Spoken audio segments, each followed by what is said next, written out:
Well, I think we're ready to begin our conversation.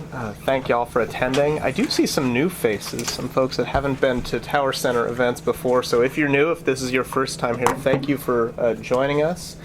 If you haven't gotten on our email list, how dare you? You must be on our email list. We want to let you know about all of our upcoming events and all of our great speakers that we have here at the center. So please come back. Please be part of this community. We have a fascinating speaker today for our coffee and conversation, Jon Sather, who recently retired after a very long, prestigious career in the intelligence community, serving many different functions at sort of all levels, from entry level all the way up to senior leadership. Ending, I believe, as director of the Counterproliferation Center. That's right. So it can speak to that issue, can speak to counterterrorism, can speak to all sorts of issues relating to current intelligence issues. I should say also we had a session on intelligence a couple of weeks ago in this room, and I tried to argue at that time that if you want to understand contemporary national security controversies, you have to understand something about intelligence. If you think of all of the major debates that are going on today, they're all related to intelligence in some way or another. So this is a good opportunity to, again, engage those debates in publicly. I won't read Jon's whole bio. It's in front of you. As I said, he entered in 1989 and he left just last year, so it's pretty fresh, pretty fresh on the brain. But while I have you as a captive audience, I will say, if you're interested in other national security events, we have two that are upcoming of note. On November 1st, in the evening of November 1st, we're having a special session on the Army, past, present, and future, featuring General H.R. McMaster and Professor Austin Long of Columbia. And then on November 16th, we're having a dinner event with Colin Kahl, who's the National Security Advisor to Vice President Biden. And he's going to be doing, a valedictory on U.S. foreign policy in the Middle East during the Obama administration. So it should be a really interesting discussion, and Q&A should be great as well. All of this information is on our website, and again, if you're not on our mailing list, you should be, so we can get you all of the relevant details of these events. And I should say this is all free, so you're not going to pay anything for it. Okay, plug done, and now the interesting part. I will turn the floor over to Jon Sather, talk for maybe half an hour or so, and then we will throw it open to conversation. Thank you very much. Okay, thank you, Joshua. I'm very glad to be here today. Drove up from Austin, and I've been to Dallas a few different times, but it's fun coming here, and I love speaking with people and also trying to answer questions. And so please, anything that comes to mind that you're interested in, I'll endeavor to provide a salient or hopefully maybe interesting but accurate answer or help further the discussion. I brought some notes, some shorthand notes that I wanted to be sure to cover. And I just want to start with something just to have in your minds before I launch into my planned conversation with you. And that is questions that you might ask or be interested in or might already be on your mind, and I have them categorized as topics. So I'm just going to read these off, and if something resonates with you, then you might just jot something down, or at any time where you think it's relevant or where you're curious, please ask the question, and then let's have a conversation about it.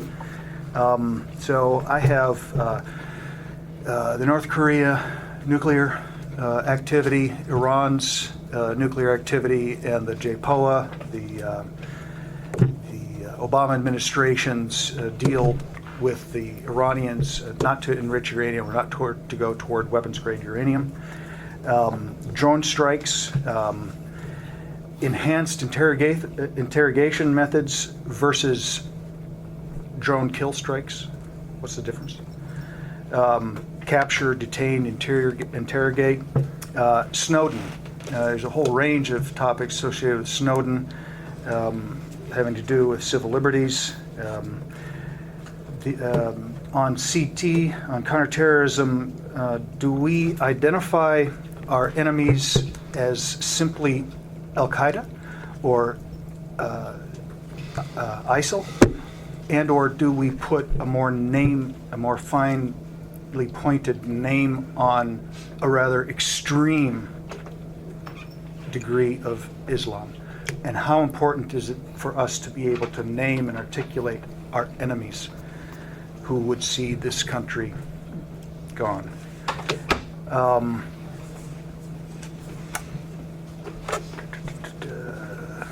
Cyber. There's many different kinds of questions or insights on cyber.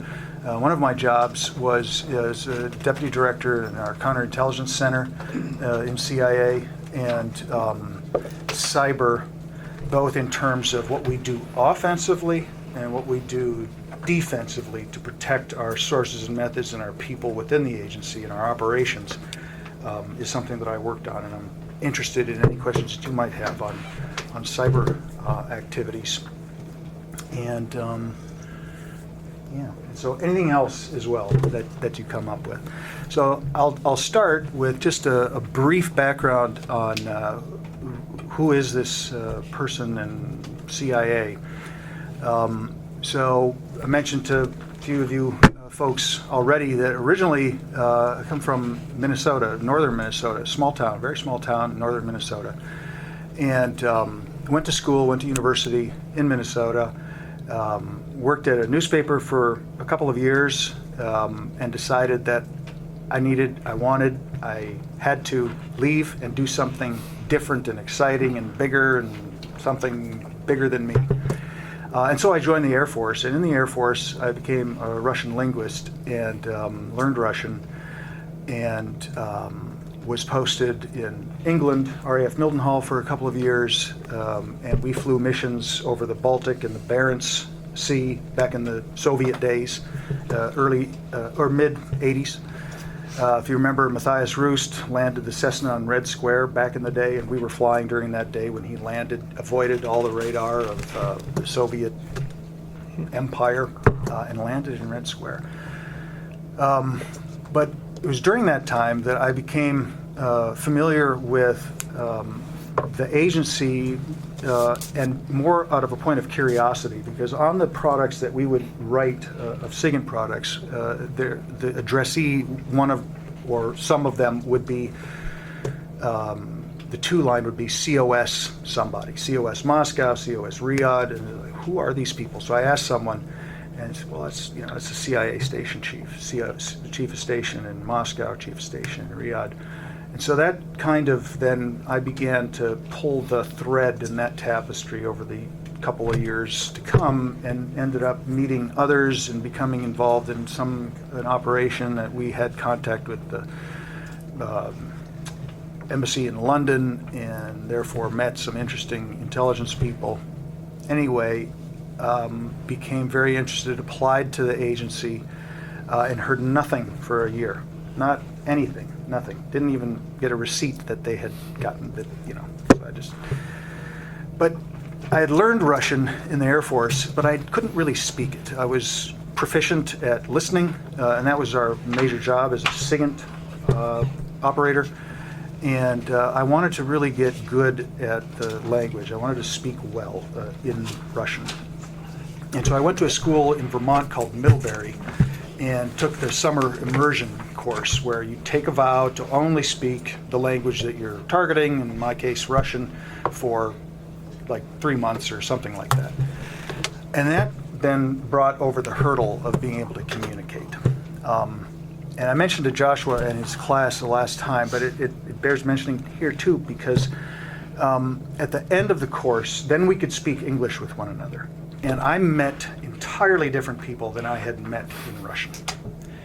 And that difference was striking to me. And over time within the agency, because I took more Russian with CIA, and then operational training, which I'll mention briefly, was the critical value that CIA brings to collection of intelligence is human intelligence. And in human intelligence, it is the relationship, it's the rapport, it's the atmosphere that you can create with another human being, where I, as a case officer, would be responsible for knowing who that person is in the language in which we were speaking. And In my case, it would become Russian.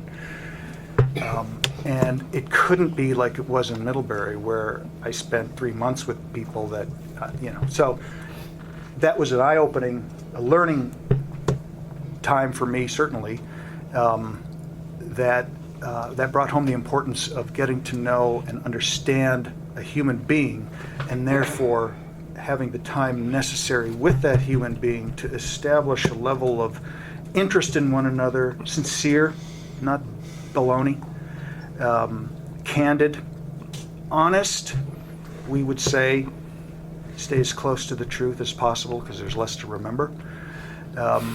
So it was candid, it was honest to a point, and we can talk about that later.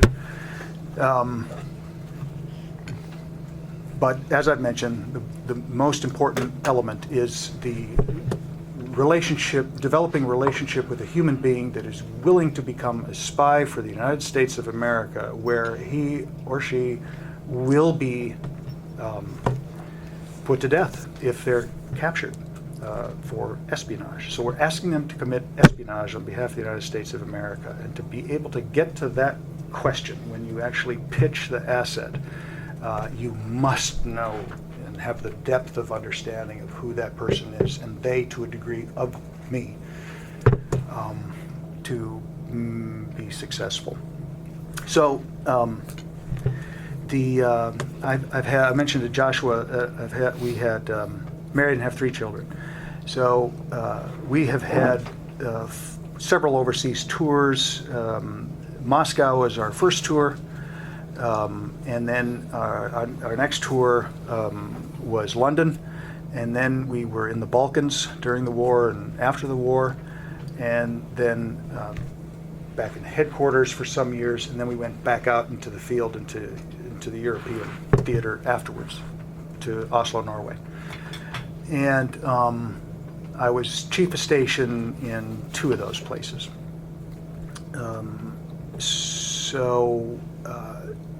In my headquarters tours, so in the agency, I was in the agency almost 30 years, 20-something years, and as a DO officer, as a Director of Operations officer, case officer, you spend most or about half of your tours overseas, and usually that's in the front end of your career. So that was the case for me. I had 1 tour in between Zagreb and Oslo in headquarters. But we always say, and it's absolutely true, that it is important for a field case officer to come back to headquarters and serve in headquarters so you understand what headquarters is up against. Because it's talking with the Hill, it's responding to headquarters bureaucracy. CIA is a huge bureaucracy, and there are different tribes within that of operations and analysis.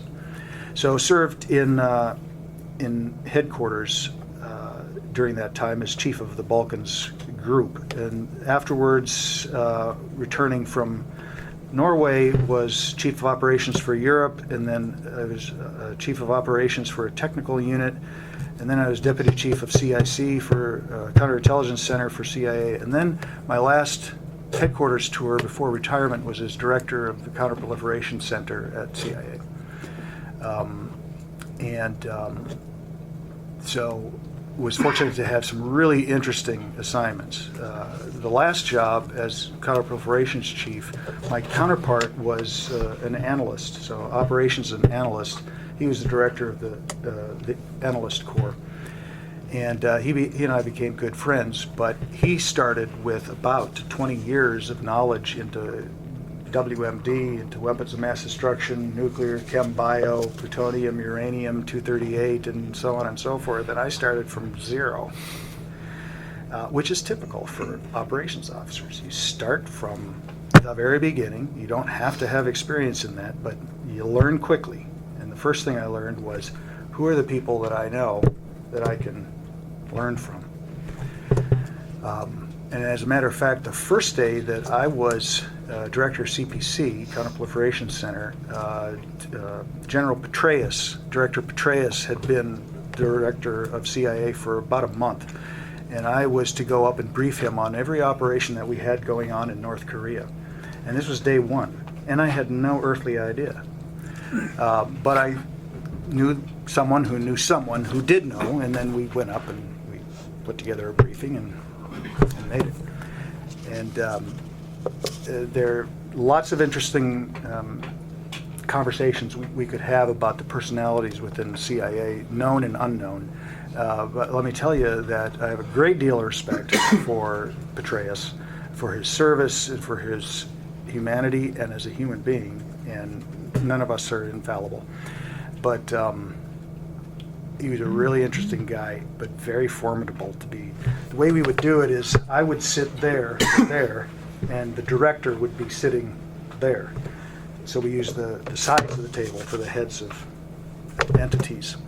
And then it was like this. There would be lots and lots of people around from every different organization in the agency, because anytime the director is briefed, then there's a lot of other people there, which I did not really like, because there's a lot of them that it's just not necessary and made me anxious. So, but anyway, he quickly established rapport, and he and I ended up getting along quite well. But he sat there with a bowl of red-hot jawbreakers, and he was listening, and he would unwrap it, and he would take it, and he would chew them.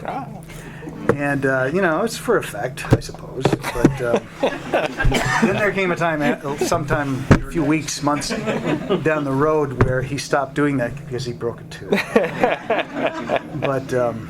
But anyway, very exacting. And as the new guy, but then later on as someone who had then several months, when Petraeus had been there several months, and we got to know one another, very interesting conversationalist, and he really was very good with people, and people in terms of heads of services for other liaison, whether it was Mossad or the British or the French or the Germans or whomever. He just really knew how to interact with people on a meaningful level, to have pleasant conversations, but also very meaningful conversations.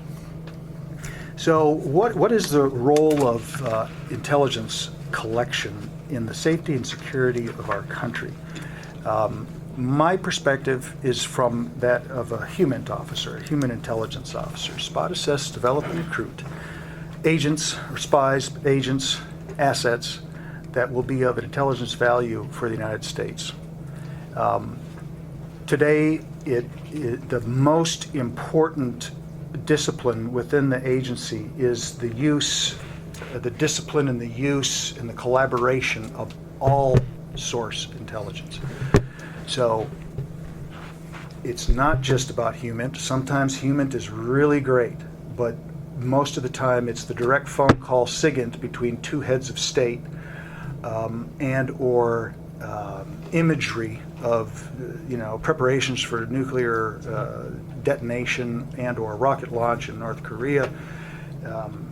Any all source intelligence, including open source, and open source is an incredibly valuable and useful form of intelligence. We call it OSINT, open source intelligence, OSINT. And I just want to tell you a little bit about the concept of a center in the CIA. So, Counterproliferation Center is just that, is a center. And what that means is that we have all the intelligence disciplines within the center essentially at the same table.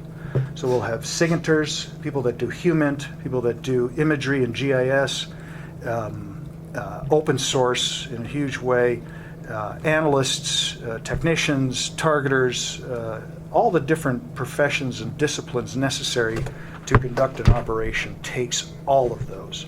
So I am a proponent of the need for HUMINT, and that's my expertise, but I know in my heart that it is about the team, and the team that brings an operation, a successful operation together, is about appreciating the different disciplines, whether it's SIGINT or HUMINT or any of the professions that derive intelligence from their pursuits.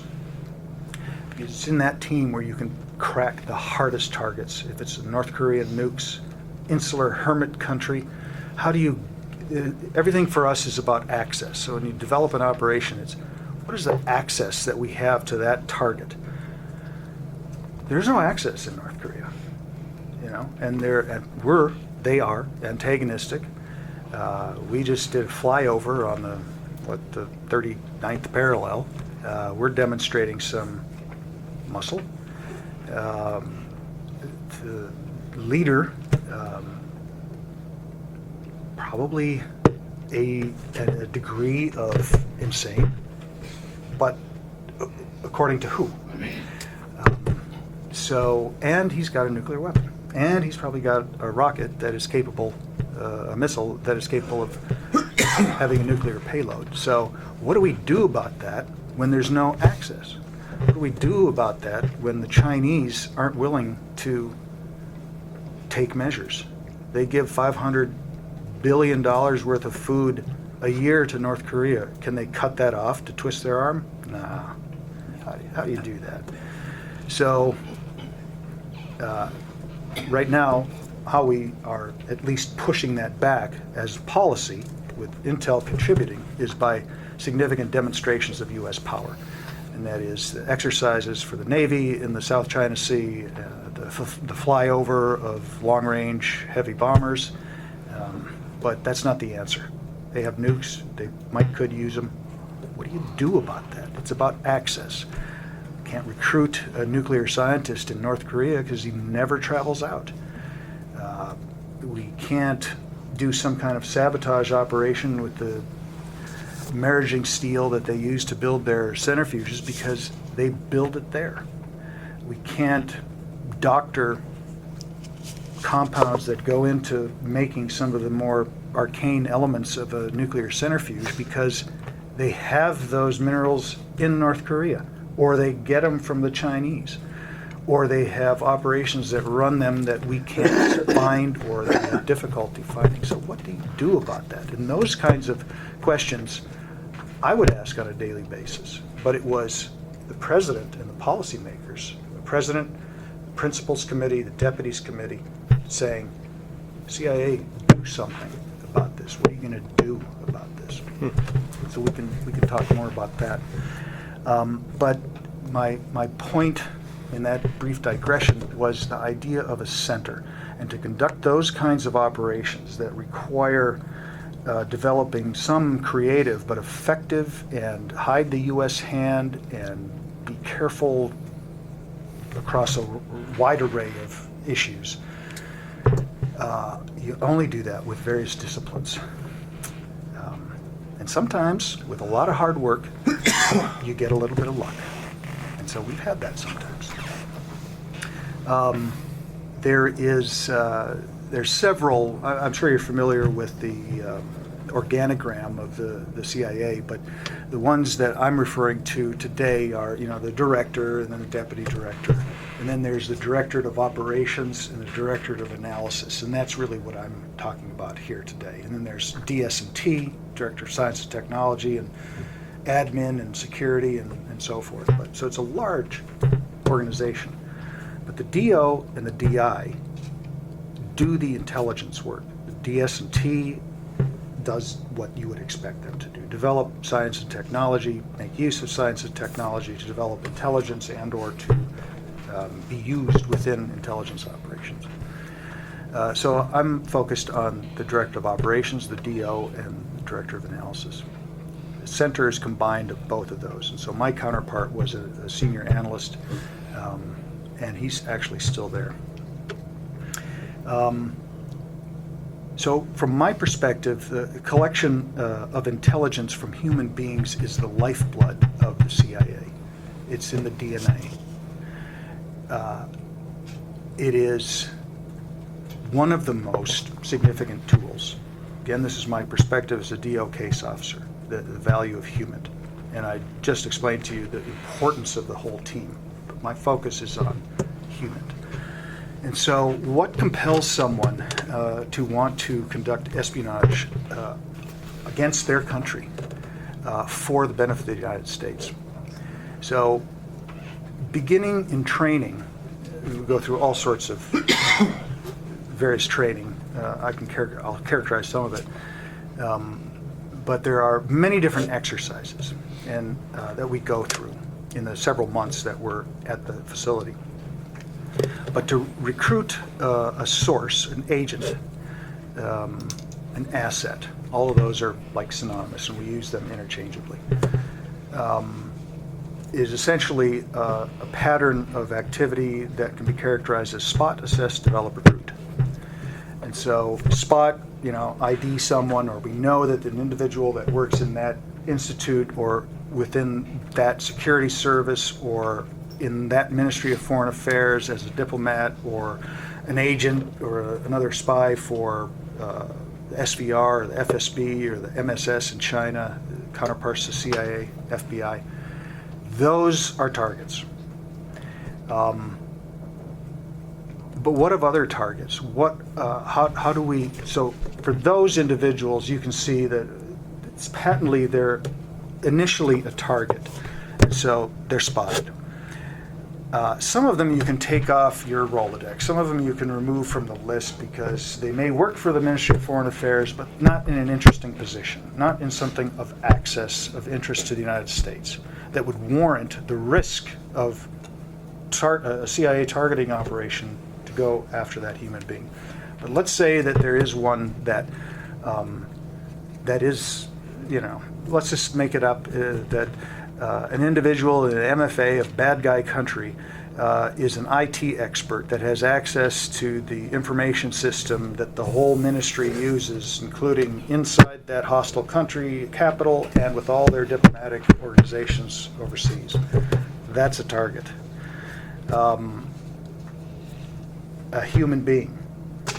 So, spot, assess. The assess part nowadays is done. So if I met that person, if I had the good fortune to meet that person serendipitously, I would write a cable back to headquarters, give as much identifying information as possible, name, general date of birth, so on and so forth, where he works, what my impressions were, my assessment. And ask for an expression of operational interest. Or if I knew the guy operationally interesting, I'd say, I'm going to go after him. Headquarters would then come back with any kind of information they would have on that person in a file. That would give me some insight. Nowadays, you can imagine what is available on open source. We all live within the internet in some way, shape, or form. We all leave bits of digital exhaust of our banking, of our newspaper subscriptions, of whatever. In an overseas environment, that now is useful for assessment. Who is this person? What makes him or her tick? What are they motivated by? So a lot of that one can find out remotely. So now I'm talking offensively. I won't spend too much time on the defensive side, but from a counterintelligence and counterespionage point, they're doing the same thing to me. So, on an offensive way, I can learn a great deal remotely. Then what I would do, what a case officer would do, is develop a means to get in contact with that person. It might be a bump in a supermarket. Maybe it was at a diplomatic reception. Not likely, but maybe. Or maybe he's important enough that I would engineer a very minor fender bender. That would give me a lot of time on target, and it would probably guarantee me a second meeting. So it's kind of, it's aggressive, but that's what we're paying for, aggressive intelligence operations, if it is worth it. And the risk is worth it, and the intelligence ultimately is worth it. So let's say it is. Spot, assess, develop. So let's say I had a little fender bender, and I pay for it, and take care of it, and we establish some degree of rapport. And then I go into, loosely described as a developmental phase. And a second meeting, then when we develop some sort of commonalities, perhaps it's familial based, perhaps he plays tennis too. It sounds hokey, but sometimes it works. Or, you happen to be in Gorky Park and you're skiing on cross-country skis, and oh my gosh, there's you. I can't believe that I run into you. And so, literally. I try not to be obnoxious. But so develop. Having sustained time on target to develop the real rapport and interest in that individual with the motive. And the motive is to learn what we would call motivations, what would motivate him to work with us, or vulnerabilities. We focus on motivations. There are some cases where there might be vulnerabilities. Those would largely be in a counterterrorism case. And that's different than what I'm describing now. So it's motivations. So perhaps it is that we get to know enough about one another, and we have conversations where I'll volunteer truthful information about my family to a point.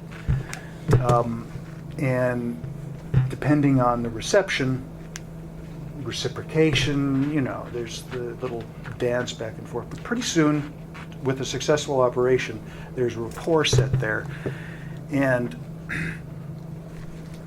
my training, maybe my own psychology, I'm more interested in him than I am in telling him about me.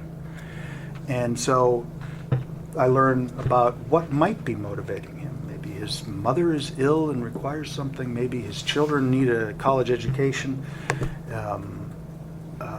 Maybe he needs new tires for his car. Maybe he needs, or he would like tickets to something. I can give him something. I can make it worth his while. That sounds a little trite, but if it's going to be a real case, it isn't. There's real. The best kind of recruitments and targeting operations for recruiting a human source, essentially, is when they already. It's like we have had people come to us and say, "Where have you been? I've been looking for you. You're CIA. I've been looking for you for a long time." And then that's a different developmental, and then recruitment, because he's essentially volunteering.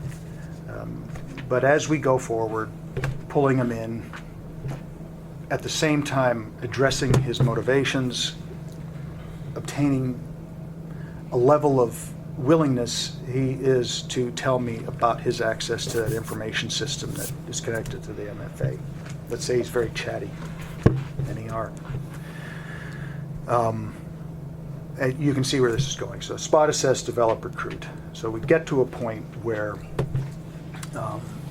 and typically the recruitment cycle, because we name these things, is not that long. As long as you have sustained developmental contact, is just a few months. And then you either know yes or know not. Typically it's that black and white, with some exceptions. And then it's all about, say the person says yes. During the pitch, we would address all of the motivations. There would be 9 times out of 10, there's a monetary consideration. In cases of Russia, it was the despising what came after the Soviet Union collapsed. Because I was there during Cold War and right at its collapse. My wife and I went to Red Square on Christmas Day, 1991, and watched the Soviet flag come down and the Russian flag go up. That's the time when I was there. Yeltsin, we got to Moscow 2 weeks after Yeltsin stood on the tank. That's the period when I was there. So that's a recruitment cycle. We would go into then handling the asset, and that means clandestinely. because he would be in significant trouble if it were found out. So that's the clandestine aspect. And so you can, in your own mind, see the difference between a diplomatic contact and a clandestine contact. Diplomatic contact will be wonderful in many ways, but it'll be within the diplomatic realm. It will be proper and polite, and there won't be that, what am I doing to address this other person's needs so that he's going to tell me what he shouldn't aspect of it. So clandestine handling, in places like Moscow, Beijing, we refer to them as hostile environments. My wife and I, and any family members that came to visit us, my wife and I were under surveillance 24/7, 365 days when we were there. We were there for 3 years. By automobiles, by train, public transportation, trams, whatever. I mentioned this to Joshua's class, but sometimes the surveillance that we had to be mindful of all the time, because if I was to meet that person, fictitious person, on the streets of Moscow, I would have to know my surveillance status. And so we were always characterizing what it was behind us. So it was just like a normal habit that you have. That was just a habit. And, my brother came to visit, and he's a smart guy. He was an MD, and he and I were palling around, and we looked alike. And we were in Red Square, and then we went up to Moscow State University, and then we went out to Izmailova, which is a really interesting outdoor museum of everything for sale from the Soviet Union in those days. You know, they took out their attics of whatever was from 1917, and there were samovars and lacquer boxes and rugs, and there was an entire mastodon skeleton, that they bought like one piece at a time or sold. So it's a fascinating place. But so my brother and I were walking around, and he looks at me at one point and he says, I've seen that guy like 4 or 5 times. And he was right. It was about 4 or 5 times. And I said, well, how do you know? He said, well, I saw him in Red Square, and I saw him in Moscow State University, and I saw him here. And I said, well, how do you know? He said, because he's 5 foot tall, and he's a spitting image of Richard Nixon. And he was. So he saw it. So that characterizes a type of surveillance that we have that we would call, at that time, close and obvious, because that's what it was. And they wanted to demonstrate to you that we know who you are, and we're watching you. Other times, they would let me or us go a long distance. I wouldn't see it. And if I wasn't operational, then it was okay, because just go about whatever I was doing. But in other cases, if I was operational, then I would have to do a surveillance detection route that would be hours long, taking multiple modes of transportation, mixing it up, making observations over time and distance, getting double sightings.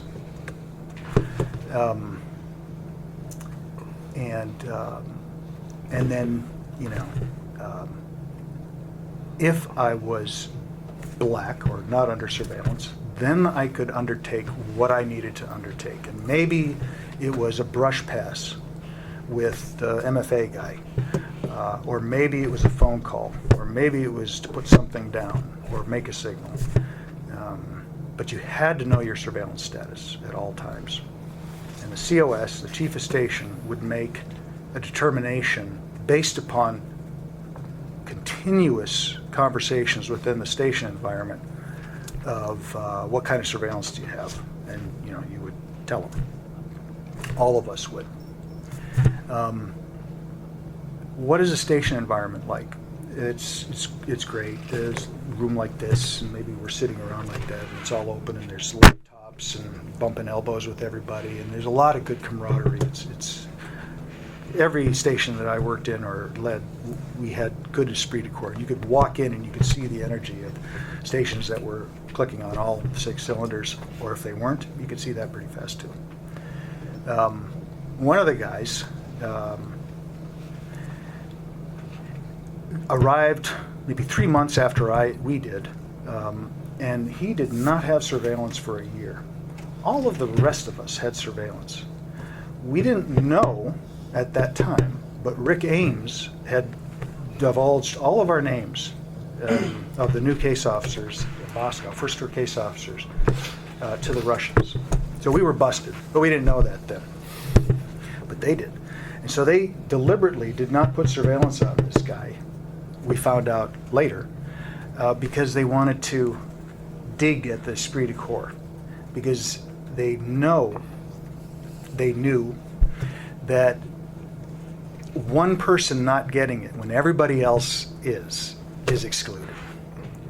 And they knew more about him because they listened on his phone and they knew his wife's blah blah blah. And it did. He was, kind of morose. So we had to constantly work at keeping his spirits up. And his wife used to pack him a box, a Tupperware lunchbox. And he's a big guy. He looked like John Candy. And in this Tupperware lunchbox, he had like 20 tiny little Tupperware lunchboxes with like 2 carrots and a celery and this and that. And we gave him a lot of grief because of that. We also put Limburger, another time down the road, put Limburger cheese in under his chair, and that was hilarious. And one more time, this is a digression, but maybe it's an indication of we worked hard. I had a full-time job in the consulate, and then did this other work. So that's a lot of hours for anybody. But good people.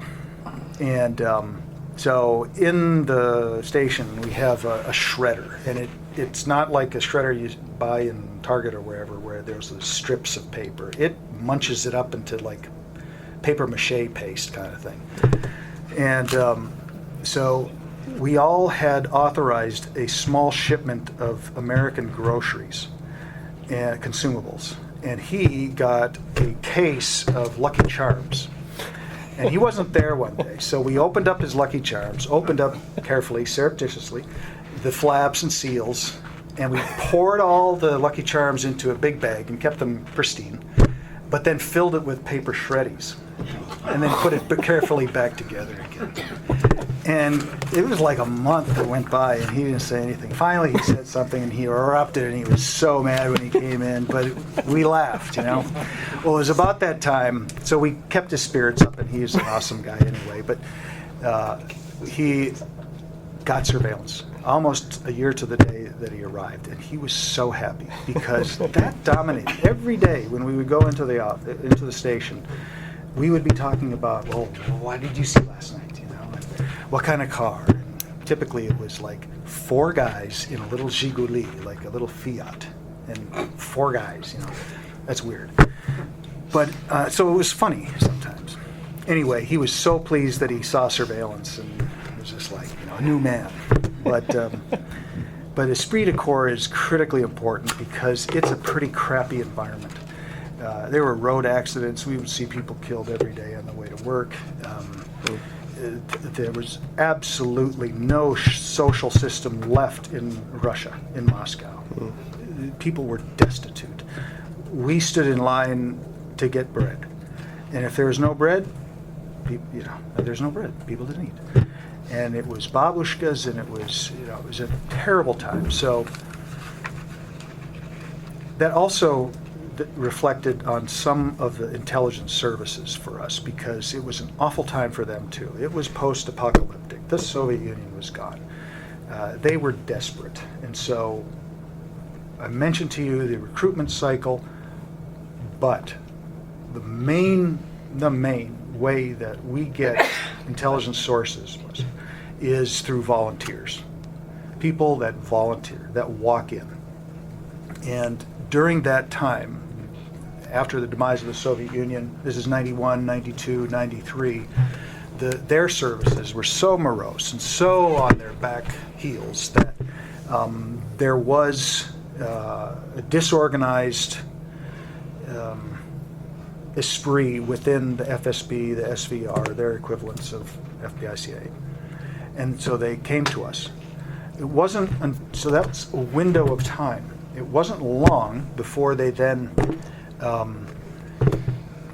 got their wherewithal back, got their sea legs back. And then we started having directed walk-ins. And so I mentioned counterintelligence before. Well, a directed walk-in is someone deliberately sent in to identify who the CIA guys are, or girls are, and in their case, provide disinformation or misinformation or information designed to influence. And we had a rash of that. It was also during that time that we had a walk-in that gave us, and it turns out, truthfully, because it was directed by the head of the service, but to use a walk-in because they couldn't give it to us. They had to pretend it was an intelligence case.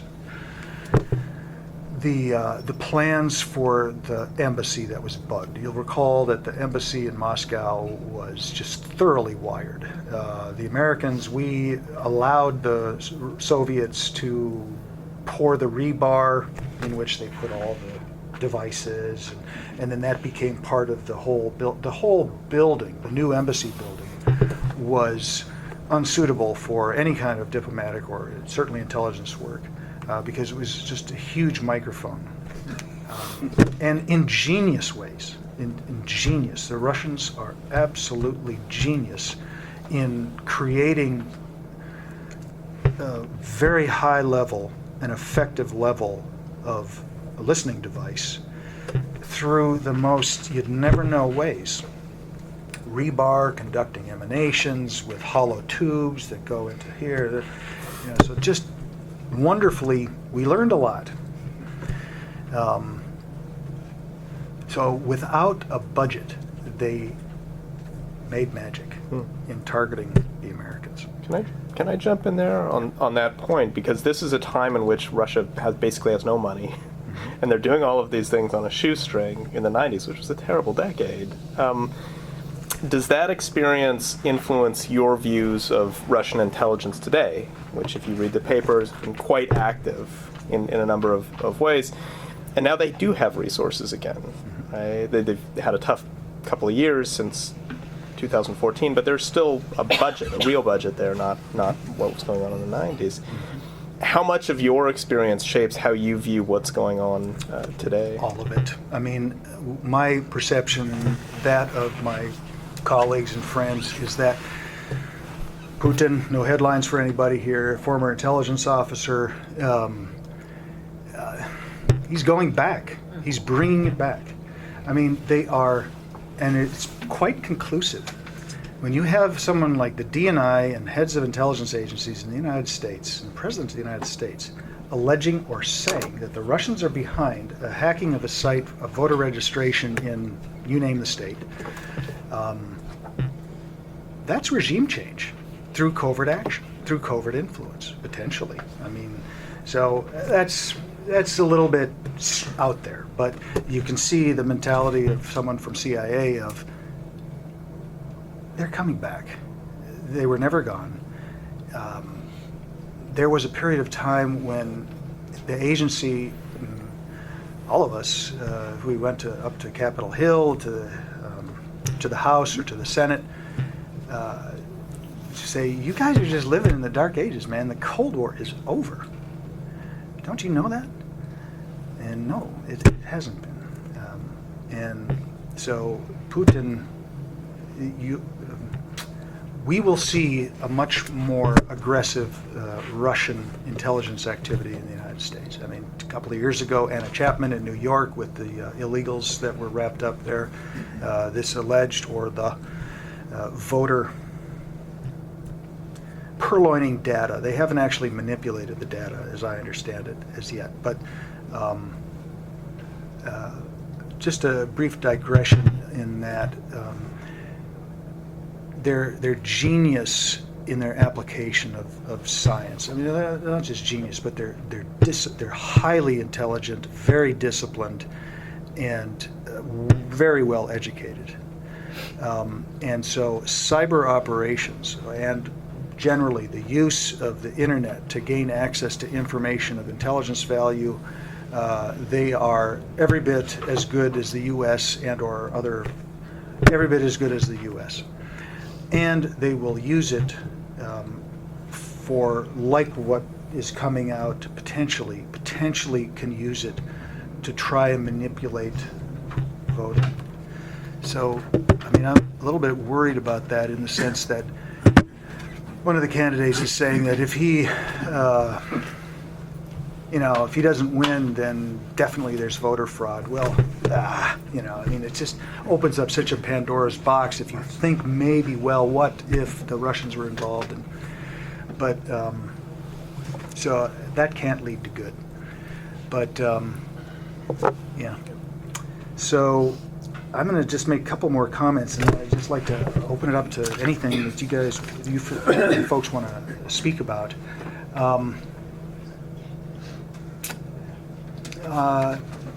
The importance of big data and the idea of what we mean by big data. So, again, no headlines for anybody here, but there are so many sources of information, including human beings, but oh my gosh, in the internet, all source information, whether it's media, television, radio, newspapers, open source, anything. Difficult to get, but open source. Maybe it's CDs at a county judge or something like that. But it's all overtly available. Well, all of that is here.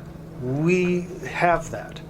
So you heard years ago, after 9/11, that the intelligence agencies failed to connect the dots. That's right. I don't know anybody that likes that expression that works in it. Connect the dots. It's kind of trite and it's a bit disparaging and condescending. But that was the phrase that they used. You failed to connect the dots. For a number of reasons. The information was out there, but we failed to be able to collect it all and to be able to visualize it and use it and share it. All valid. All valid. But now we are in a period of time where we have access to all of the large warehouses of data, of which there is tremendous amount of information. So yesterday, as an example, the U.S. essentially demarched a Chinese company for selling $500 million of what should not have been sold to the North Koreans, which essentially could pay for their nuclear enrichment program. The U.S. government put the screws to the Chinese and said, close them down. And they did. But all of that information is out there. End user certificates. It's not conducted in secret. It's conducted in broad internet space. So it's not connecting the dots. We have the capability. We're at the cusp of having generally the capability. This is where technology is going, where the intelligence world is going. It's not connecting the dots. It's being able to visualize all of the data that would reveal puzzle pieces, that would reveal answers before you even knew there was a question. That's what we can do, what we have to do in a much more concerted and effective manner. So some of you may have heard of a company called Palantir. They're very good at it, but what they do in a nutshell, and a lot of companies do this, is in a black box that you pay a lot of money for, hundreds of thousands of dollars, and then a yearly subscription of hundreds of thousands of dollars, plus you have to use their people to train for but they pull data into this black box and they run their algorithms against it, and then they're able to have a user interface or a user experience that is very visually rich. So it is very complex data represented simply, clearly, not simplistically, simply. That kind of management of big data we're developing a lot of resources in that. So speaking just on big data from the perspective of a former director of counterproliferation, that is human assets, absolutely critical, because a human being might have access to a bad guy country, chemical, bio, or nuclear facility. That's important. That human being might have access to information of, well, what exactly are the North Koreans doing, or when exactly are the Iranians going to dismiss the nuclear deal. But by and large, to thwart and prevent and confound countries that would pursue chemical, biological weapons and nuclear weapons and or the technology toward developing those kinds of weapons, have to buy their material from outside, except the North Koreans, or they get it from the Chinese. So there are end user certificates, there are banking information, foreign banking information. You can imagine all the different kinds of data repositories where little tiny pieces of the puzzle are located. And so it's in CP, counterproliferation, in our center, we had a lot of people with varying expertise. And we early on made an aggressive hiring of individuals with big data and data science knowledge, not only of the arcana of bits and bytes and all of the, I'm a liberal arts guy, so for me it's really important to be able to communicate. And so someone who's very technologically minded, we would want that, and we'd want them to be able to speak in English. What? Because I would have to go and explain that to Petraeus, or to John Brennan, or to Leon Panetta, or to whomever, and it better be pithy, accurate, and short, because my operation is the most important in the world, but he's got 20 most important in the world operations that he's got to determine whether or not he needs White House approval for in a day. So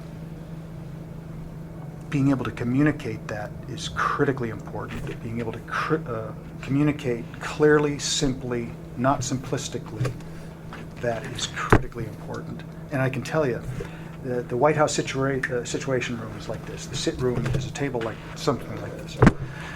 And I would go down there occasionally as a backbencher, and the principal would be at the table, and usually it was the president's national security advisor. And you've got maybe 5 minutes to brief whatever it is that you're going to brief to get approval or not, or come back, do more homework, go away, or whatever. So it has to be very succinct. So we looked for data science people, as I described, and then we also looked for people that were very strong writers and communicators that could characterize complex issues in a very clear way, because the principals have to know exactly what it is that we're proposing and really understand it before they say yes or no or hell no. And what I'm talking about here is the idea of covert action, because every single covert action that the agency does, any kind of operation that hides the hand of the United States government, is approved and signed off by the President of the United States. The CIA does not take any activity in a covert action that is not approved and signed off by the President of the United States. And that will often mean, not always, but it will often mean that it will have been discussed with the principals or his key cabinet members before we move ahead. And so in gaining those kinds of approvals, part of the briefing would be, what are the risks and what are you doing to mitigate the risks? What if it becomes known? What will they do back to retaliate? And so before it gets to that level, we've done a lot of homework. So being able to characterize complexity clearly, we're on the cusp of that. We only have to get much, much better. and then to communicate it clearly is critically important. Yeah, we need the answer before we know there's a question. If you're interested in reading, and I'm sure they must have it in the library here, but there's a book called Activity-Based Intelligence, ABI, and it's a very expensive book. And they use it for classrooms, so it's like $175 or $200. But it's really good.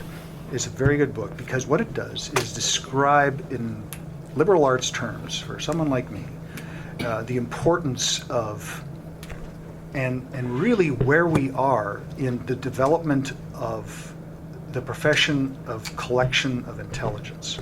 And that is through all source data, of which a human being, HUMINT, is a part. So it's a very interesting book. It's got, it's all about integrating the data, creating the big picture before taking any action.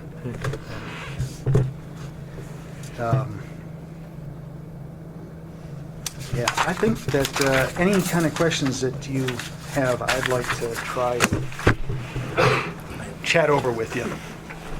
Would you like to start? Sure. You're tapping me on the back. Just curious if you have been watching the Emmy-nominated series, The Americans, and what you think of it, and also whether you can tell us whether there are similar embedded families in other countries that operate in that fashion. It's a fascinating series. If you don't know about it, it's about two Soviet agents during the Cold War period who pretend to run a regular family. They have a couple kids and they act in all normal ways, but they are Soviet agents. So. Yep. Yes, I'm a big fan of The Americans. And every case ops officer that I know is as well. Okay. And I think if you look at the credits on there, there'll be a name that John McGaffin. And John was my boss in Central Eurasia Division when I was in Russia. He retired a few years later, but now he's helping write The Americans. Okay. And yes, that is an accurate portrayal of how the Russian illegals program works. And so you'll remember, mentioned it earlier, but you'll remember 3 years ago, Anna Chapman and that group of 10 or 12 Russians that were sleeper agents, basically. That's what they did. I don't know if they actually did anything or if they just used their legends. You know, they got a passport, they became Americans, they were trained in charm school. Nelson DeMille has a really great book on that, by the way. It's fiction, but it's pretty good, pretty accurate. It's called The Charm School. So they went to the charm school in reality, learned how to be an American, affect whatever we do, with the legend of birth certificate, passport, and everything. So they were legitimate. And so when the Americans, I mean, it's, yes. There's lots of, literary and sort of dramatic license that they use, but it's fun. It kind of hits toward the truth, if not. And do we have embedded families? I don't know. It's the next show, The Russians. When you go abroad, do you present yourself as part of the American Embassy personnel, or do you go Yes. abroad as businessmen, or how? I presented myself as a consular officer with the Department of State at the U.S. Embassy. Is that true of? Yes, absolutely true. And it was absolutely true. I had to do all of the, I did to do my CIA training, and I had to do all of the State Department training and pass as well. And there, at that time, maybe there still is, they wanted to make you not pass, because that means you couldn't go overseas. So there was that kind of rivalry. Did you guys wear white socks? No. But all the That was FBI theory guys in does. Vietnam. Do. But no. Yeah. So in my Moscow tour, I was a consular officer, and I worked, 8-10 hour days, interviewing maybe 100 to 150 people every day for a B1 or a B2 visa, where the central question was, why do you want to go to the United States, and do you have intentions to remain there? And the answer was either yes or no. They got a visa or they did not get a visa. And the interview lasted typically no more than a minute and a half. But as a trained intelligence officer, I was always on the lookout to take advantage of something when it dropped in my lap.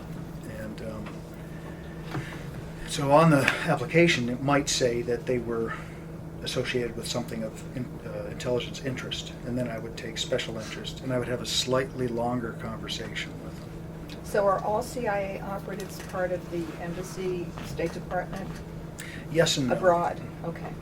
There's all sorts of elements that the agency uses to conduct, to be able to, you can imagine, to be able to conduct clandestine activity in an environment where there is no American embassy. Well, what would you do? And you have to be there. What would you do? And that, probably your imagination is pretty close. Yes? Could you elaborate on your wife's experience? Yes. Yes.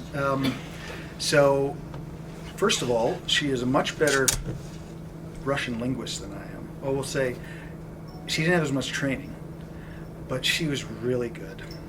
And she had, a few months of training for Russian. She's a physical therapist, actually.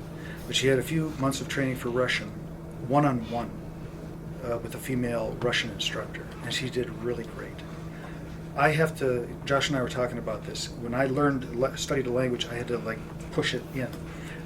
My wife, it was just, oh, that's what it is. Oh, that's what that word is. Oh, that's what influence that verb has on that noun because it's a, blah, blah. She just accepted it. She was very good. And why that's important is we are a couple, and we were a couple then. And so when we would have guests, might have been targets, might have been an operational kind of development, she would have interesting conversations with them and learn things that I wouldn't necessarily ask about family or interests or just have a nice relaxed conversation. So you worked as a team? Sometimes when there was a social aspect to it, yes. Also we took some of the training courses together, so in detecting surveillance she and I took that together, and that was like a couple months long, and she had to leave the hospital and do this, so she gave up that kind of activity. But she was also the first licensed PT in the American Embassy in Moscow, so, and she was able to work there too. So, It was interesting. We lived right next to the Soviet embassy in Tokyo in the early 70s. And my daughter, as a 3-year-old, used to open the window and she would be talking to the Russians right down in the courtyard below us. But it turned out there was a CIA person a few floors above us that actually had a listening device into the embassy. I'll tell you, and she speaks Russian also. Well, that's neat, and it's those kinds of that is called access. Mm-hmm. So if there wasn't a CIA guy upstairs or wherever he was, we would have been friends because you had access. But I'll tell you that a technical operation to target if someone to put a laser beam on a window to be able to pull the conversations from within, that's pretty hard. You have to have specific angles, and there's all sorts of mathematics and physics. I think it was just casual conversation in the courtyard below. Or they may have had the real deal. Who knows? That's interesting. Yes, ma'am. I've heard that it's very, very difficult to penetrate North Korea with HUMINT, and I wondered if you could give us a perspective on that. Yes, it is. And they don't call it the Hermit Nation for nothing. Typically, let's just say it's Pakistan or Iran. Well, Pakistan allows their scientists to come out and have interaction with other scientists. Therefore, there is potential for access. Same with Iran, less so. And or their scientists that are involved in a nuke program or a chem-bio program will go to a, some kind of conference in, Vienna or someplace. Access. North Koreans do not travel out. To develop access to North Korean human beings that are involved in the nuclear program, you just cannot get at them unless you were to infiltrate the country, and that's not going to happen. Through the tunnels. Yeah, I mean, Unless you're that basketball player. Rodman. people asked, what was his name? Rodman. Dennis Rodman. Dennis. Thank you. But people asked, was he a CIA guy? He should have been. Maybe would have been able to tell the truth afterwards. But, I don't know. But to answer your question, to develop HUMINT on individuals closely associated with the nuclear program, I won't say is impossible, but I don't know if we've ever cracked the How about challenge. for the larger regime? That's a little different. Regime members typically are favored by Kim Jong-il, and therefore may have and do have, in some cases, travel opportunities to the West. There's also a great deal of North Korean companies that are able to travel to Middle East and African countries where they sell things or they buy things. There's potential access there. But then, to what end? To prevent them from getting a shipment of Jim Beam? On a large scale, and I'm making this up, but on a large scale, if you could, the principal reason why the North Korean leadership allows individuals to travel out is to make money to bring back into the regime. So on a large scale, if you could squash that or diminish that, then you can cut off cash that goes back to Kim Jong-un that might go into, or has in fact, gone into the nuclear program or the missile development program. There was a lot of, the pachinko parlors in Japan had a lot of North Korean immigrant control, and a lot of money used to be loaded onto vessels and taken across to North Korea to help fund their Still the regime. case. Yeah, so, And I Still think the it's case. still the case, Yes, it is. And this has been going on for decades. Physically, pallets full of Right. cash. Yeah. Yep. Yes, sir. I'm interested in one element of the interplay between different government agencies, and it has to do with the recent agreements in Syria, where what I've been reading, rightly or wrongly, is that Ashton Carter has been having a terrible time deciding whether or not he can go through with the directive that they received to share intelligence with the Russians in Syria as far as operations there, and that at the same time I understand that we've been pressured as in the U.S. to shut down a joint intelligence center outside of Amman that we had with our other allies in that area. And I wondered if you had any comments on what's really going on there. Well, I don't know what is really going on there, but like you, in reading the press and then based upon my own experience, what might be going on. Come hell or high water, Putin and Obama were going to have a deal through their respective heads of, the MFA and John Kerry. They were going to have a ceasefire deal. And as we all know, that deteriorated before a week was up. And it's even alleged that the Russians or the Syrian regime were the ones that bombed the UN food convoy or humanitarian aid convoy. Very likely, very likely. Whether it was done by a screw-up, that's possible. It is.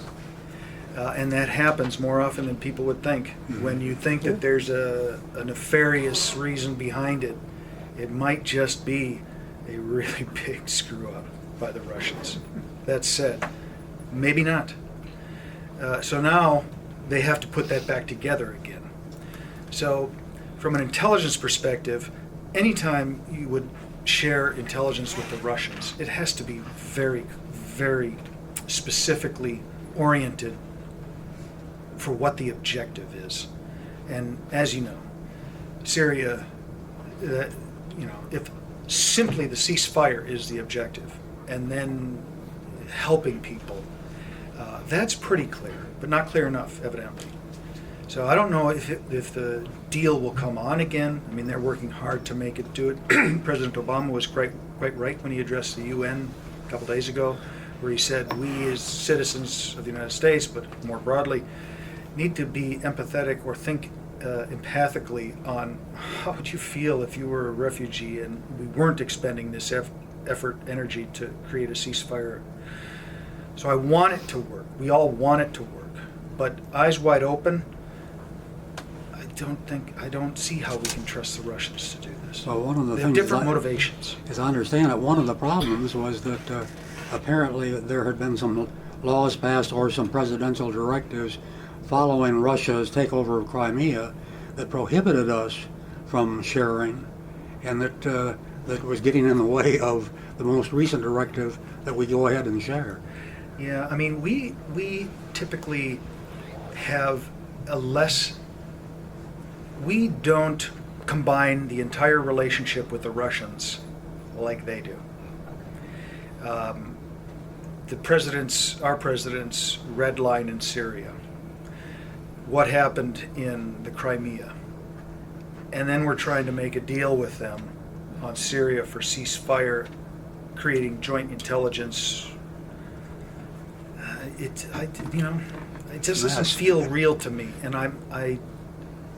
perhaps I'm cynical, but there's 6 months left in this administration, and there's a legacy issue, and I don't know. But What about the allegation by Bashar that Assad that we bombed their troops and on purpose?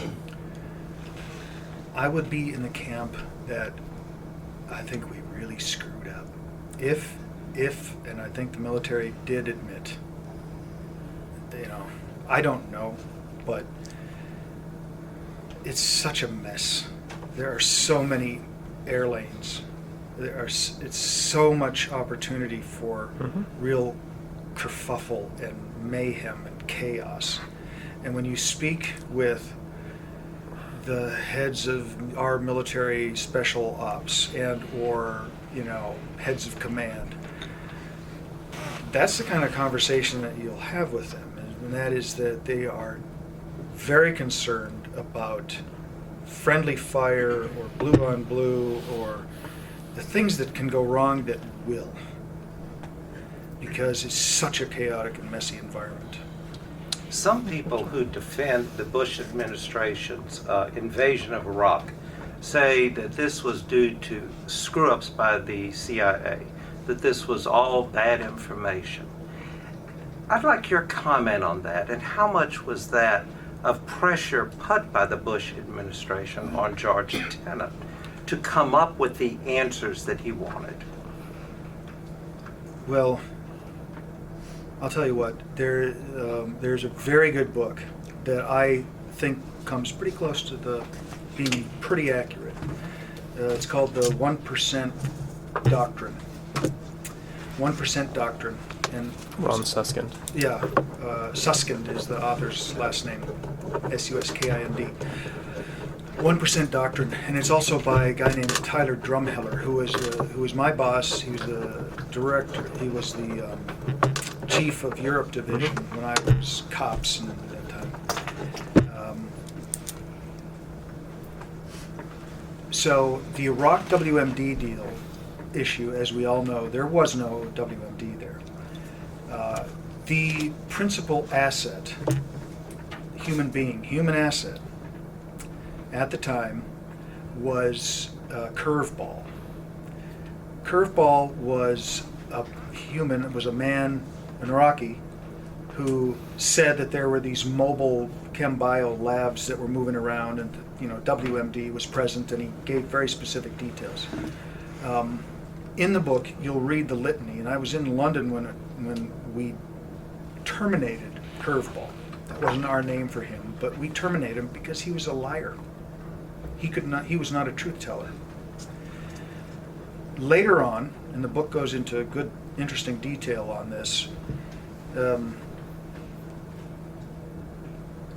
DOD, DIA, Paul Wolfowitz picked up the asset through the Germans, pushed it through without any coordination between government agencies of CIA and DIA and DOD and CIA, that kind of stuff, and used it. And Wolfowitz then moved into, with Rumsfeld, into the Dick Cheney areas. And so that's that kind of... Wasn't Curveball an associate of Chalabi's? No. Yeah, I don't think so. No, he was different. Chalabi used that information, but they weren't associates. They weren't. Chalabi was an expat. He had been out of Iraq for decades, and Curveball was still living there. What was He your had his whole gang experience there working too. with- What was your experience working with other organizations, U.S. organizations in foreign countries, FBI, and these sort of things? Working with U.S. organizations abroad? Yeah. I really enjoyed it. The FBI, for example, has a program where they have legats. And they don't have a legat in every country, a legal attaché, but they have them posted in various places. And typically their assignments are longer than ours. So my assignment might have been 2 or 3 years in a place. The legats would be 4 or 5 or 6 years. So that was the case in London, that was the case in Norway. From Norway, the legat came from Copenhagen. And I really enjoyed working with them because at that time, that was 2002, 3, and forward. It was all counterterrorism, 9/11, extremists all over the place. And he and I could then work with one another as one voice, dividing responsibilities, and we're not playing turf wars, and we just want to do it, get it done. And at that time, it's changed, but at that time, a lot of the European services were recalcitrant in cooperation, or they were not, it's like, just because you say so doesn't mean we have to do that. And we were kind of like that then. By order of someone in CIA headquarters, we direct you to arrest so-and-so because we think he's a bad guy. They weren't really willing to do that. There were some bad guys that should have been arrested, but if you don't have any evidence, what are you going to do? And to get that country to encourage that company to cooperate, you had to have a case, you had to have evidence. So the legat and I would work behind the scenes to develop the evidence necessary to make a case. Not always. In fact, you got to do a lot of work to strike a little bit of ore. But yeah, I enjoyed it. And in DC, in Counterproliferation Center, the center has NSA, FBI, DIA, representatives of all the major military commands, Treasury, all sorts of people, the disparate kinds of skill sets that it takes to develop operations based on a lot of information, literally bumping elbows with one another, having sidebar conversations where you can impart I didn't know you were working on that, so am I, and then, did you know this? And that kind of thing goes on. It works pretty well. Yes. And in fact, briefly, the center concept for Counterterrorism Center and the Counterproliferation Center were the models that Brennan wanted to create within the agency when he did a year and a half ago the reorganization of the CIA, to create centers like that bring in blended expertise and not, because one way of saying it is that oftentimes if it wasn't a center, the DI or the analyst would be saying one thing and the DO would be saying another. And Panetta or whomever, Brennan, had to go down to the White House and say, this is the CIA position. And yet he was getting disparate understanding, So that's the idea behind the center, to have all those people there. Yes, sir.